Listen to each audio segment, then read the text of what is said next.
Karimara. Good morning. Fellow Earthlings of this planet, sorry I didn't do my normal intro.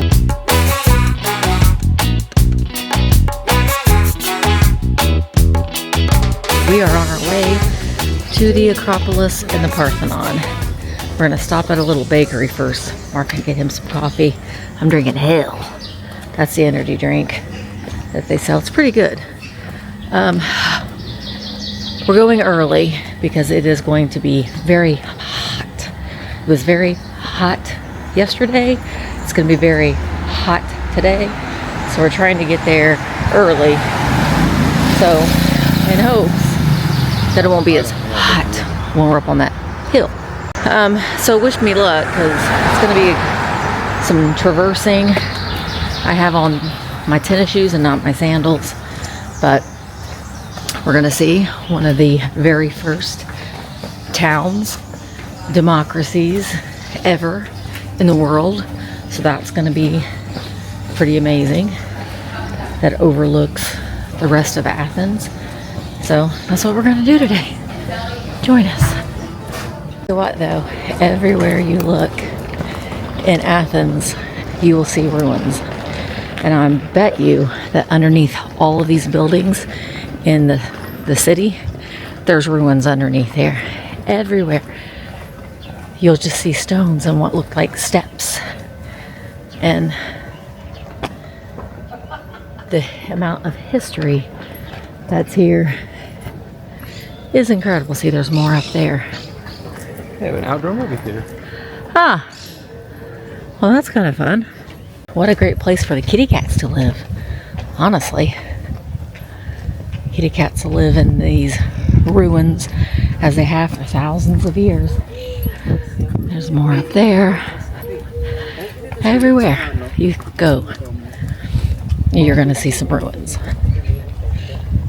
Some of them are gated off. Some of them you can explore.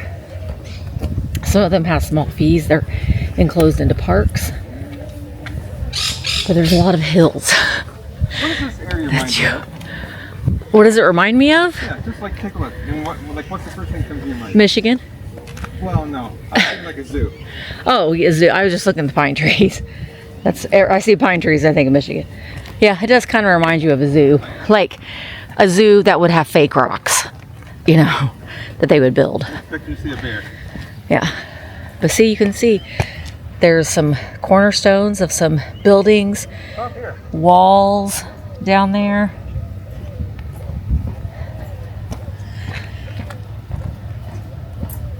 Yeah, up here. This looks like an alleyway. Yeah. Or a road between buildings. Yeah, it's really incredible. You know, I've always said that it would be fascinating to be able to have the ability to just kind of touch something and then just get a quick flash of a quick glimpse of what it looked like when it was a bustling town, community, democracy. That is the one thing that the Greeks brought us pretty much everything. Everything comes from Greek. The alphabet, linear writing, all kinds of things comes from the Greek. Philosophers, it's unlimited the amount of things that we get from the Greeks. But democracy is one of the things that we are absolutely, to some extent, using today. Oh my gosh, there's a fresco. And you see that on the ground there? That is a tiled floor. 2nd century AD. 2nd century AD. Mark is reading on the sign. That is unreal. I see some cactuses and things in the distance, but wouldn't it be great just to be able to put your hand on that floor just for one split second? See what it looked like way back then. So if you like history and ancient things, then you might like today's video. I hope I do it justice. We are going to see the Acropolis and the Parthenon first, and then we're going to go to the museum, which is what we did when we were at Phosphos.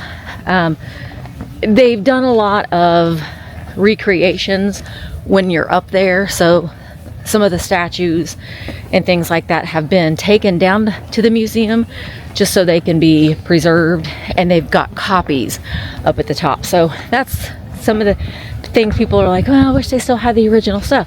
They need to preserve it, and the best way for them to be able to do that is to preserve it properly in the museum. So you can still see them in the museums, just not necessarily exactly where they once stood. But we're going to see both. Before we get up there, a little bit of history about Athens. So it's one of the oldest continuously inhabited cities in the world, with a history stretching back to 34,000 years. According to Greek mythology, the city was named after Athena, who was the goddess of wisdom. She competed with Poseidon to become the city's patron, I guess. Poseidon offered a saltwater spring where Athena offered the olive tree, and the people voted, because it was a democracy, you know, they voted, and the people chose Athena because of the olive tree made more sense to them than the saltwater spring. So, and Athens reached its peak in about 5 BC. That was kind of considered the golden age, and that's when they built the Acropolis and the Parthenon, and the communities developed, and the city kind of grew around that, and it was kind of the central point. It was used for a lot of different things. Obviously, it was temples. It was even made into a mosque at one point when the Turks came over, and that whole thing happened. But then after the Turks were defeated, then the mosques were no longer needed, and at one point it was turned into a gunpowder magazine storage place, and that's about the time where it blew up, and a lot of the building was destroyed. We're going to find more information about that when we go into the museum, but yes. So, show the people. Okay, I'm showing you.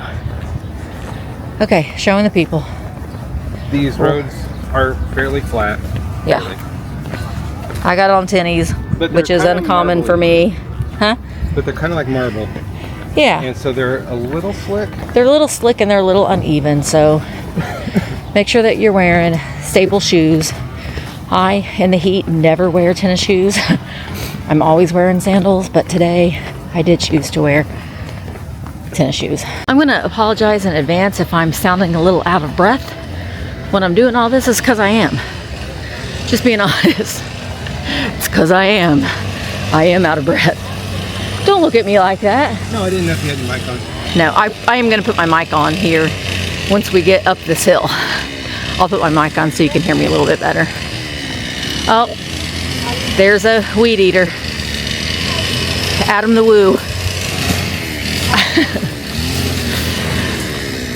It always makes me think of Adam the Woo whenever there's a weed eater when you're trying to film. I think that any vloggers that followed him, it's like a little nod in a way. Is to purchase your tickets in advance so you don't have to wait in line. You can see the line can be quite long. If you purchase your tickets in advance, then you may not have to wait. Well, actually, this is just the line to get in. This is the ticket line, I think. We don't know. This is our first time here, but everything that I have been told is to get your tickets in advance, which is what we did. The line that we had seen when we first walked in, that was a 9 o'clock group. We got our tickets for 8, so in between 8 and 9, so we got to bypass that line and go in. You will get asked a lot if you want to join a guided tour. There's a lot of guides that will I think they were 30 euros. 30 euros per person. But you are with a licensed guide, and they'll give you a lot of useful information. What we've chosen to do is do for free. It's an audio tour, and you just bring your headphones. There's a website that you go to, and you can listen to the guide, and that way you can kind of explore I'll tell you what. on your own time. Rick Steves audio. I will put the link in the description. So if you're coming here, if you choose to do it that way, I mean, going with a licensed tour guide is going to give you the most absolute thorough history, but we just kind of wanted to explore on our own, and that's what we chose to do, and it's free. So we just reached up the entrance. You can't bring anything to eat or drink inside, so make sure that you finish your ale or your monster or your coffee or whatever before you plan on coming in. But we're gonna go ahead and get linked up with our audio guide and start our tour. So what I probably will do, I'm gonna listen to what the audio guide is telling me, and then I'm gonna relay that information on to you. But again, if this is a place that you're dreaming on going, absolutely come here. The videos that you watch and the pictures that you see really are not gonna do it justice. You know, vloggers, we try to bring you along with us the best that we possibly can, but honestly, being here and seeing this, there's the city of Athens below. There's another temple up there. And you can see we are at the foothills of the Acropolis. So seeing it with your own eyes is what, there's Mark, is what's going to make it fantastic.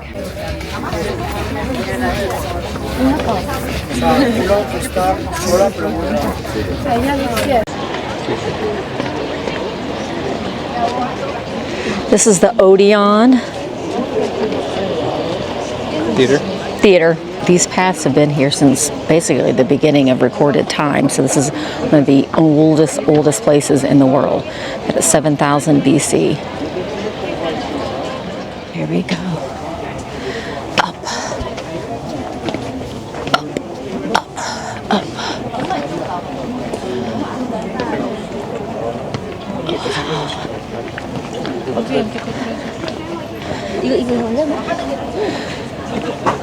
So the Acropolis was destroyed, and I think in around 400 BC, and the Athenians rebuilt it from the ruins.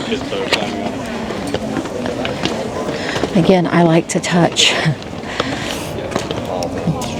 some of the oldest pieces. Should always touch if you're allowed. Wow, this is stunning. Okay, let's continue to go up. Oh my gosh. Wow. Look at that.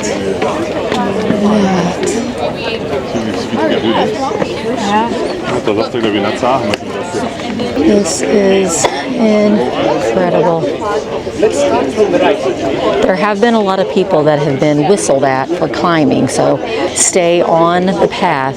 Don't climb on the boulders, obviously. But look at this. This is amazing. Wow. These marble steps. Now, these marble steps were not always this polished. They became this polish over the many thousands of years of people walking on them. So they were more a little bit like this, but they look quite polished than what they used to be. And also the Athenians were very colorful, so they had a lot of colorful what's the word I'm looking for, mosaics and frescoes, and they used a lot of color, and obviously you just don't see those colors anymore, but they were colorful people, and they liked to use a lot of color in their buildings. Also, another tip, if you get close to a tour group, you can listen to what they're saying to get a little bit of history for free. Listen to their tour guide.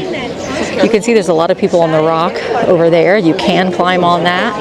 There's another temple over there. We walked past it yesterday. I think that might be Mars Hill. That's Mars Hill? I don't know that for sure. We don't know for sure. And seeing this at night all lit up is one thing that we're going to do later on this evening, hopefully, if we're not too exhausted. I will say too, when you are here, they have the basic necessities. There's a few trash cans, obviously. There are toilets, but there aren't any like restaurants or cafes. When you get outside, there's a gift shop that we'll go in and see. But wow, try to get here either in the morning or in the evening for a couple reasons. You can see it's already getting quite crowded at 9 a.m.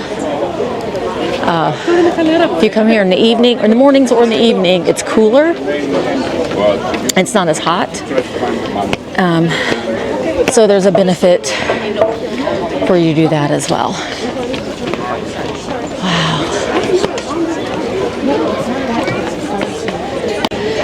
The ancient people would stand here when they would reach this part. And they would stand here before they reached the final climb to the top. Yeah, there's carvings up there. So this is the Propylaea. The Propylaea. Oh, the Propylaea is up here. We're going to pass through it. This is the Propylaea. And they used a lot of colors back in the way.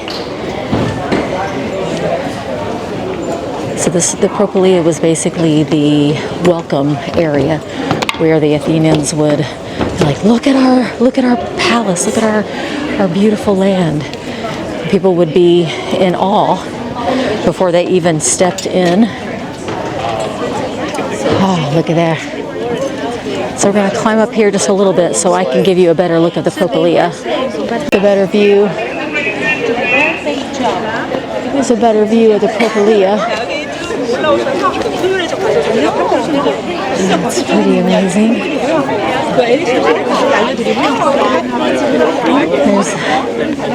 Okay, climb up a little bit more. Psst, psst, psst, psst, psst, psst. Kata, kata. Hi, babies.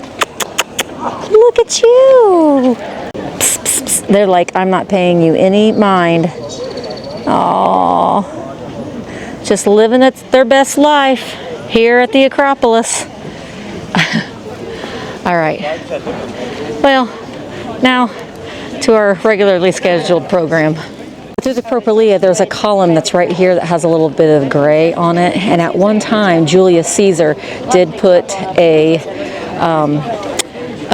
statue of himself, I think in Cleopatra, up there. It's since been knocked down.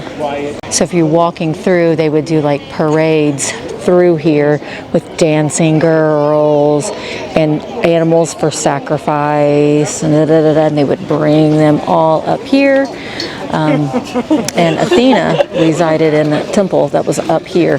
So they would bring offerings and animals for sacrifice and that sort of thing to Athena, because that's what Athens was obviously named after her. And they had the temple of Athena that it's kind of down there a little bit. We kind of walked right past it. We'll try to get it again on our way back down. The ancient Athenians, they broke the wings off of the statue, so Athena would decide to stay and protect the city. This was painted, the roof or the ceiling was painted sky blue with stars. Like I said, back when this was a bustling community, there was color. They loved color. And so we kind of think that everything was just kind of stone and marble, but it wasn't. They liked color. So the column drums are made from sections. You can kind of see the drums that are stacked on top. It's not just one piece. This was just the opening. So we're going to continue on and go into the Acropolis straight ahead.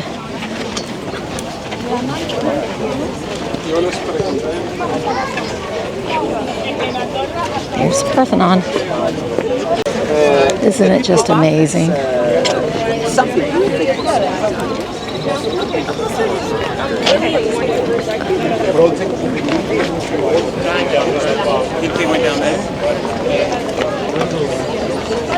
That's the Erechtheion over there with the lady pillars.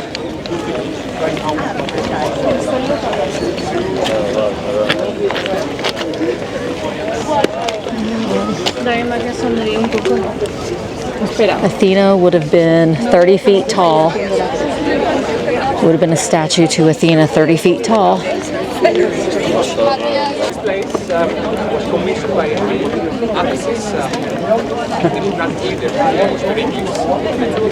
Finest temple in the ancient world. It's on the highest point, 490 feet above sea level. It's in ruins.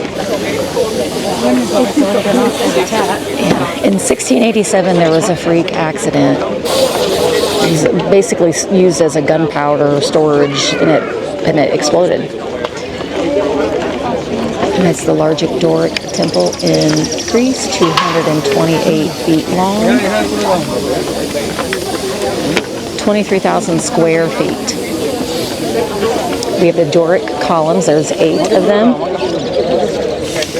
And then 17 columns on the side, so there's 46 columns all the way around, and 19 inner columns on the inside. These are 34 feet high and 6 feet in diameter. Now, again, inside, vivid colors of statues and frescoes on the inside. There was a statue of Athena in the inside. And it was considered like the Fort Knox treasury of Athens. It's amazing. So the main entrance is actually on the other side. This was the back end of it. And it was 440 to 450 BC is when it was completed. So about 10 years it took to complete this. But they didn't have machines. So that's pretty good. So an interesting fact about the Parthenon is the way the architects built it. They kind of used a little bit of forced perspective. So the way that they built the steps makes it look a little bit more taller than what it actually is. So that's kind of interesting. And they tilted the columns slightly inward. A lot of experts say that the reason why, you can't really tell, but the columns are tilted, and that's one of the reasons why it's still standing to this day.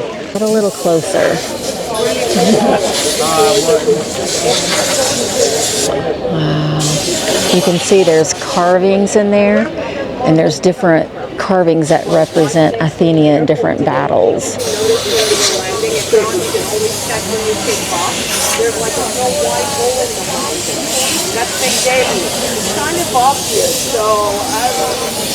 I will say, being up on this hill, if you get into the shade, it's a good spot to cool off a little bit. And you can kind of see, there are, so there's these columns, and then right behind these columns there are 6 more columns, and you can kind of see, I hope I can zoom in, and there are more relief carvings in between there. If you don't have it in your country, what makes it extremely expensive is the fact that... So now we're heading to the north side of the Acropolis. The roof was made of wooden beams, and you can see the interior wall here. Water's that goes to the ground. Now the interior glowed on the inside. Now we've got an open air porch was what the columns made, and then the Doric with the lightly fluted, no base, and sections. Each of these weigh 12 tons.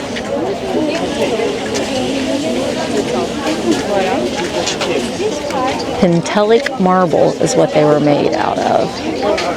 You can see the carvings on the top. So the labor force that build these, that they were not built by slaves. It was built by paid workers, paid Athenians.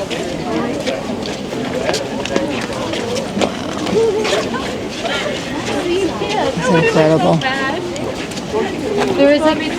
Total cost to build this back in the day was well over $1 billion in today's money.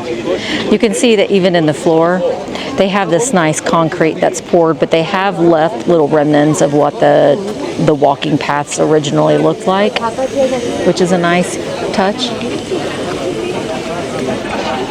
So they've been reconstructing this trying to do reconstruction since 1984. So it's taken them a lot longer to do the reconstruction than it has taken to actually build it. But they are cataloging everything, so putting things together like a puzzle. And you can see some of the remnants will have like markings on it, so they're like marking it, how to put everything back together the way that it once was. So even these walls and stuff were reconstructed, and you can see some of the new marble that was used to replace. So these bright white marble, these pieces here, and some that are in the columns, those are patches. It's actually new marble cut to fit the exact space where it needed to be added. Now we're making our way to the east end, which is where the main entrance of the Parthenon is. We're going to get to that temple shortly. But you can see some of the patches that were used, and eventually over time that bright white marble will be the creamy color of the marble from the original. Again, you can see in the ground the paths, they have some little cutouts of what the pathways originally looked like, which is nice. And we're going to head to the east end, which is the main entrance of the Parthenon. And probably eventually one day when they have it completely restored, you probably will be able to go inside. I don't know that for a fact, but maybe, which would be kind of cool. All right, so here's the east end, which is the main entrance of the Parthenon.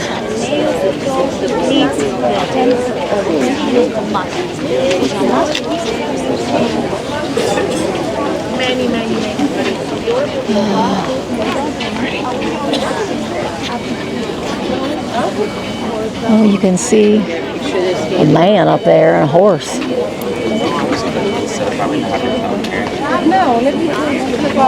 The birth of Athenia in the reliefs. That's a copy, the reclining Dionysus. That's a copy. And there's the horse head over there. And the original, I think the original statues are in London, in a museum in London. So when we go to London, maybe we'll be able to see the statues. Again, inside, painted statues, color, not just plain marble.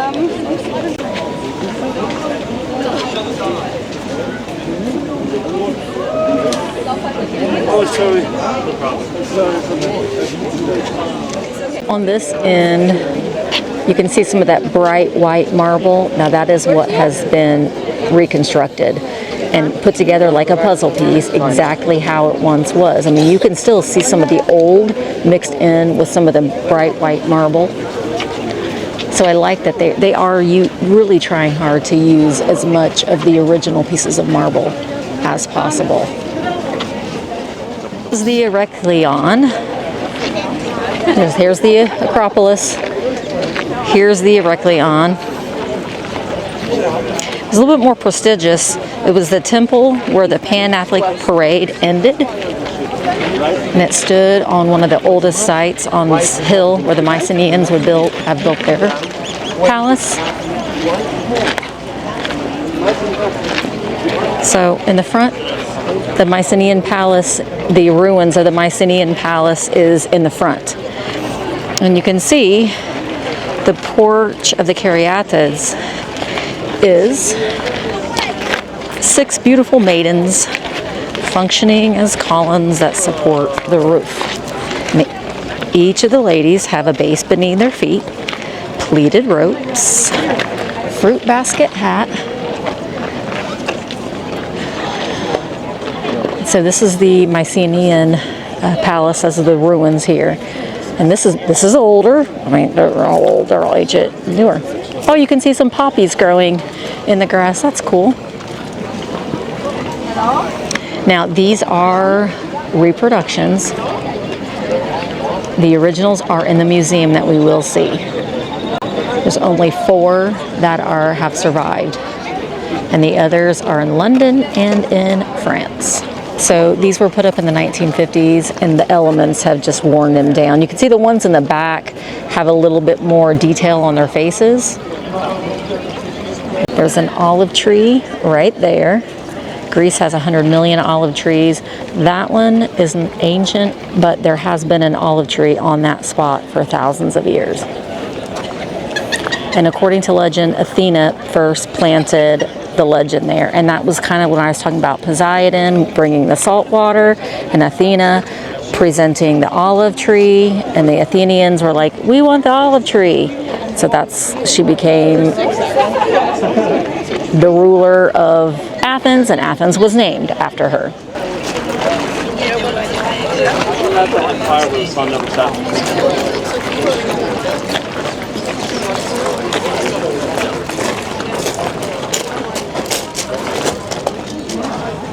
Wow, incredible. Look at those columns. East end of the Erechtheion. It's beautiful. 6 Ionic conips, again segmented. So here's the north end where the main entrance is, and that's kind of what you can see from the hill. Necklaces was the architect of the Propylaea. The Erechtheion is Ionic. The columns are thinnate, and they are topped with a scroll-like topper, and they do have bases on the bottom. All made of white marble. It's divided, inside is divided in 2 by walls. We can't really get, this is as close as we can get to the inside. Might be able to get a better look when we go on the other side. But once stood, there was a life-size statue of Athena made out of olive wood, and it was in her the protective of the city. It's incredible, right? Remember, Athena presented the olive tree to the people of Athens.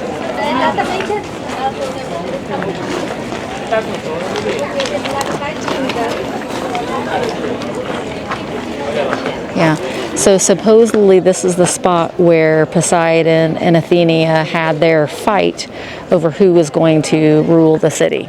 So here's one little lookout point over the city of Athens. Again, knocked over columns. Amazing view. We're getting ready to go over here to this lookout point. I wish somebody would unfurl that flag so we could get a good picture of the Greek flag, but the wind's just not blowing in the direction that we need it to be blown in. But again, everywhere you walk, you can see more ruins.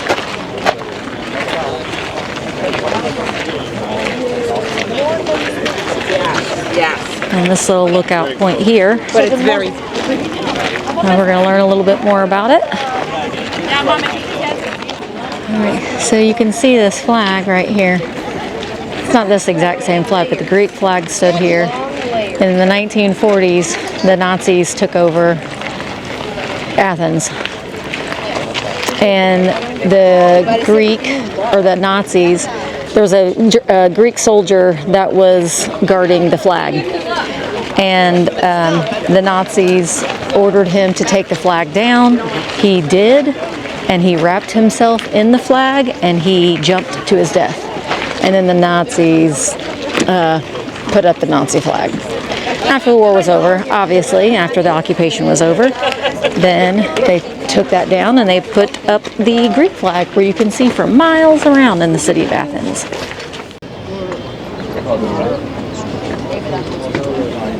Here's Athens, modern Athens. There's the ancient agora.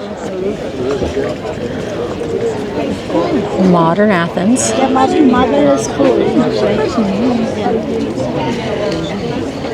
One out of every 3 Greeks live in these homes.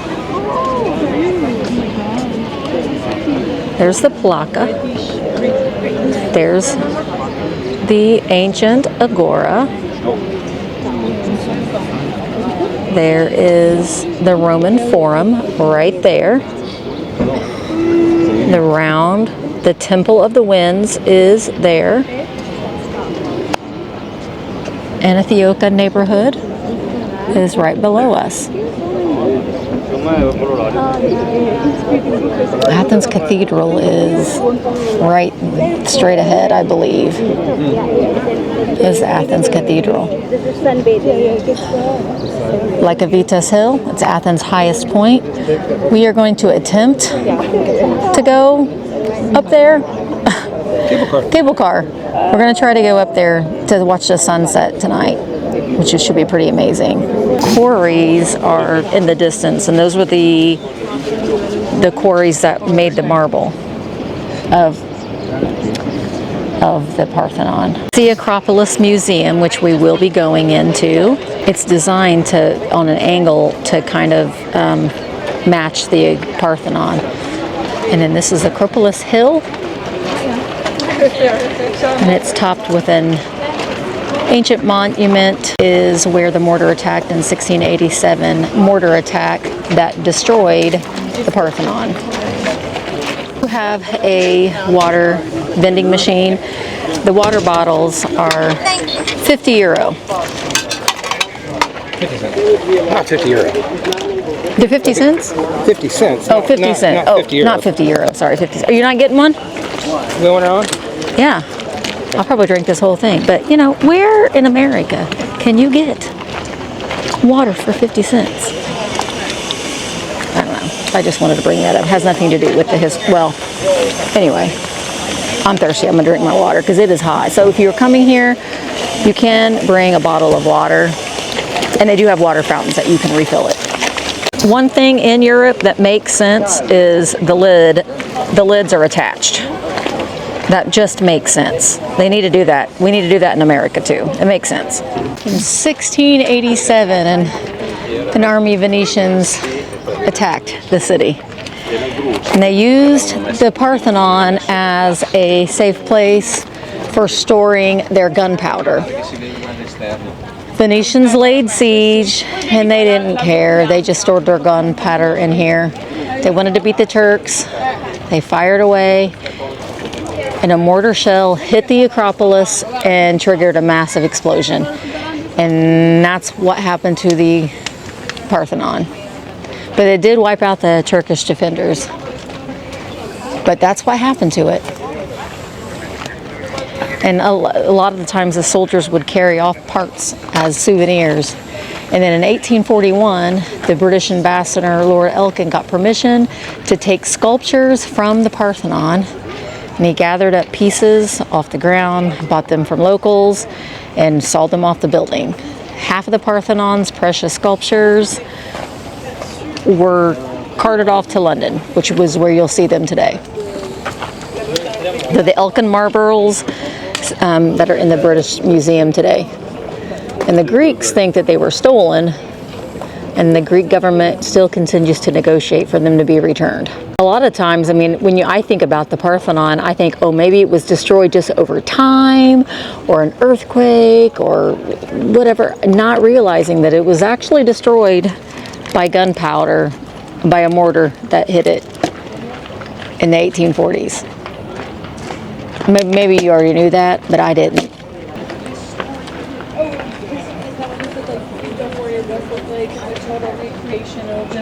Yeah, they're just trying to.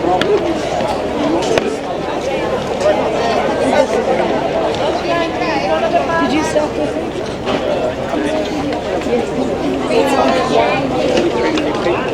And I think that is where the Nike, the statue of Athena was, and it was a winged statue.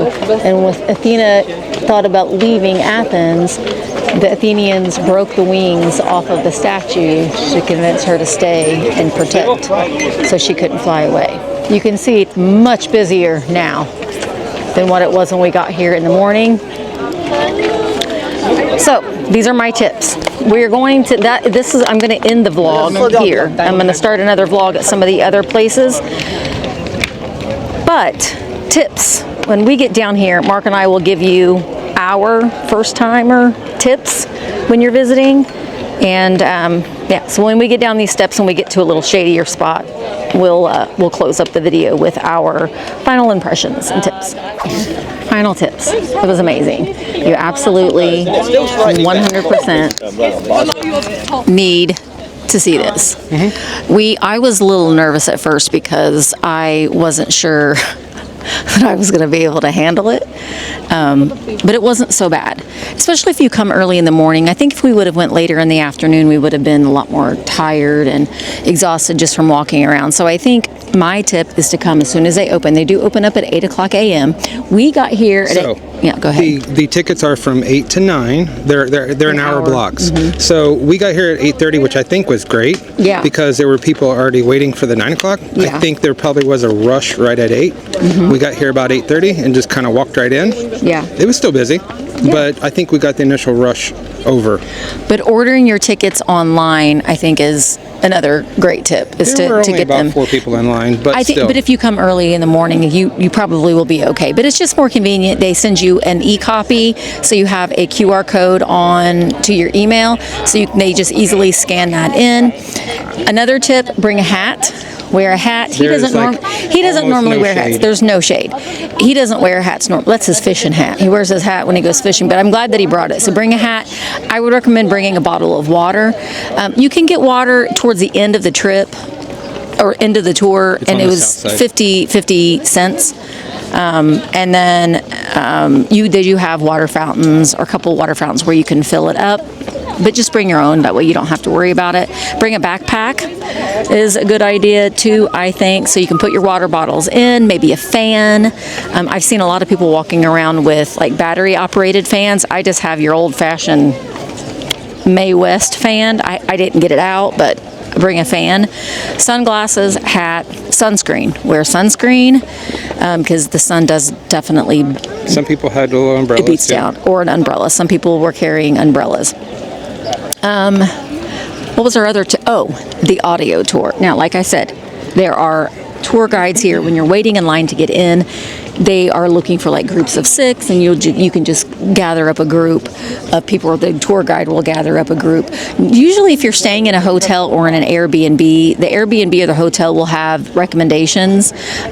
Some tour guides are better than others, obviously, but I tell you what, and they're usually about €30 per person. They can go up from there depending on the private type of tour. If you're wanting a more private tour, we recommend, and I will put the link in the description, Rick Steves tour, completely free. You download it. So you download it when you have Wi-Fi to a phone. Bring some headphones or earbuds. So you have to download the app, and then you have to download what tour you want to do. He has several different tours. We're actually going to see all over the U.S. All over the U.S. Sorry, everywhere, all over the world. Yeah, all over the world. He has. So there are several tours, recorded tours. They're absolutely free. We're going to see if they have any more audio tours for some of the other places, but that, I highly recommend that. Because you can do it on your own time. Usually when you're with a group, people will ask questions, and maybe you're ready to move on, and other people aren't ready to move on. What I would suggest for this particular place is to start the audio, and then they'll direct you to a certain area. Yeah. Which is, they directed you to the entrance, and we actually went a little too fast. We did. We had to start over. And that's where I was getting some of the information that I was putting in. I will put in some text, and I will put in some photos, but I was listening to the audio, and then I was telling you guys, repeating what I heard. So, but that is what I recommend. Not unless you want to be in a tour, but then typically after you do a tour, you pay the €30 and then you tip the guide. So it's going to be a little bit more expensive to do it that way because you will tip your guide. And it's usually a couple euros per person to tip. So the other tip or suggestion you want, so we're outside of we're in the exit. Up here, flip it around. Up here there are 2 different ways to go. The typical way to the ticket office was this way. We're going to go that way, and that takes you to the museum and to the theater. Yeah. The theater of Dionysus. Dionysus, and Yeah. this is the south slope Yeah. exit. So that would be that's the way that we're going to exit. So I don't know if I'm able to film in the museum at all, but if I am, I will get some clips in there, and then we're going to go to the other viewpoints or the other places that we were seeing when we were overlooking the city of Athens. So if you like this kind of thing, stay tuned for those vlogs, and thank you for watching this one. This is our first time here at the Acropolis, and or the Parthenon. Acropolis, Parthenon. Acropolis, Parthenon, and we Acropolis loved is it. the whole area. The Acropolis is the whole area. The Parthenon is the building. I didn't know that. I thought they were two different buildings. Anyway, you learn something new every day. Okay, so we're going to continue on with our tour. I hope that you will join us, and we will see you in the next one. See ya. Bye, guys.